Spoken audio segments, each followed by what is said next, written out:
নমস্কার, আশা করি সকলেই ভালো আছো। আমিও খুব ভালো আছি।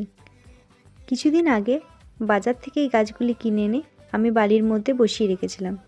দেখতেই পাচ্ছ রুটগুলি কত ভালো ডেভেলপড হয়েছে।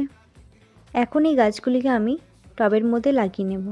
টবের মধ্যে লাগানোর জন্য গাছগুলির শিকড় যেহেতু খুবই সূক্ষ্ম, তাই প্রথমে আমি একটু জলে ডুবিয়ে নিয়েছিলাম। তারপর আস্তে করে গাছগুলিকে বার করে নিয়েছি।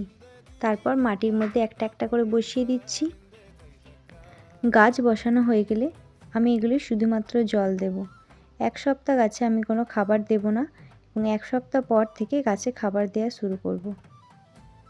যেহেতু শীতের গাছ, তাই জল একটু বুঝে শুনে দেওয়াই ভালো, আর মাটি সবসময় একটু শুকনো থাকলেই গাছের জন্য ভালো হবে। গাছগুলি আমার বসানো হয়ে গেছে। পরবর্তী কোনো ভিডিওতে নিশ্চয়ই গাছেদের আপডেট দেব। এখন তাহলে আসি, দেখা হচ্ছে পরবর্তী কোনো ভিডিওতে।